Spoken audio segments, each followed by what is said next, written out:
तुझी प्रार्थना. हॅलो, बोला ना काकू. अरे संतोष, उद्या जयंतीची तयारी करायची, येतोयस काय विहारात? हो हो काकू, आलो, लगेच आलो. काय आलं मग? ते कुठे गेला तू? राहुल, चल मी जाऊन येतो. ते भीम जयंतीची तयारी करायची. कुठे झाला तू? भीम जयंतीची तयारी करायची रे. अरे तू मराठा समाजाचा आहे, कशाला नाही लागतोस तू? काय गरज पडले तुला एवढी जयंती का साजरी करायची? अरे बाबासाहेब आपल्या सगळ्यांचे आहेत. आपल्या सगळ्यांचे आहेत, पण तू कशाला एवढं ओटाडोह करतोयस? मग बाबासाहेब सगळ्यांचे आहेत, मग आपल्या सगळ्यांना करणं गरजेचं येणार आहे. मान्य आहे, पण आपलं ते काम नाहीये. त्यांना त्यांचं काम बघू दे, आपल्याला आपलं काम बघायचंय. आपल्या मग किती लोड आहे माहित नाही तुला? अरे मला सांग राहुल, तू हे सगळं उभं केलंयस, तुला माहिती ही पुण्य बाबासाहेबांचीच आहे. ते कसं? तुझे वडील रिटायर झाले, त्यांना पेन्शन मिळाली, ती पुण्याई बाबासाहेबांचीच. तुझा भाऊ सर्व्हिसला आहे, बाबासाहेबांच्या पुण्याईनं. तुझी बायको सर्व्हिसला आहे. आज सर्व्हिसला असताना ती प्रेग्नेन्सी लिव्ह घेतीये आणि घर बसल्या पगार मिळवतीये, ती पुण्याई सुद्धा बाबासाहेबांचीच आहे. उद्या ती रिटायर होणार आणि तिला पेन्शन मिळणार, ती पुण्याई सुद्धा बाबासाहेबांची आहे. बाबासाहेब सर्वांचे आहेत. बाबासाहेबांचं कार्य आपल्या सर्व भारतीयांसाठी आहे.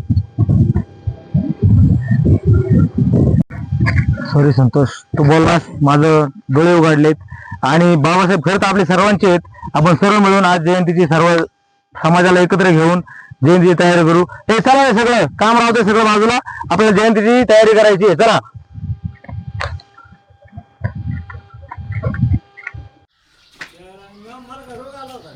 काकू जय भीम. जय भीम.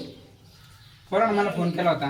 हो, उद्या जयंती आपली, आपल्याला साफसफाई करायची समाज मंदिराची. हो नक्कीच.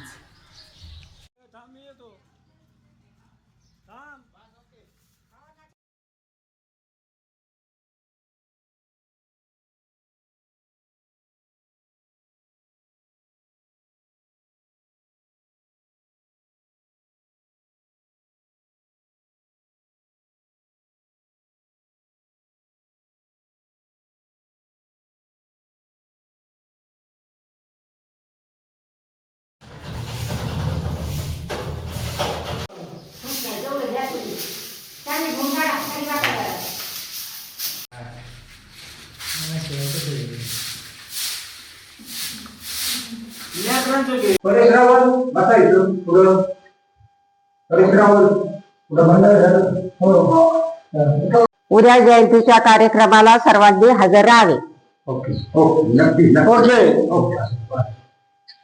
होय, आम्हीच ते बुद्ध, कबीर, तुकोबराय, शिवराय, फुले शाहू आंबेडकरी विचार परिवारातील एक मराठे, लाख मराठे. सर्वांना सस्नेह जय जिजाऊ, जय शिवराय, जय भीम. आमचे व्हिडिओ आवडल्यास चॅनेलला सबस्क्राईब नक्की करा. जय भीम.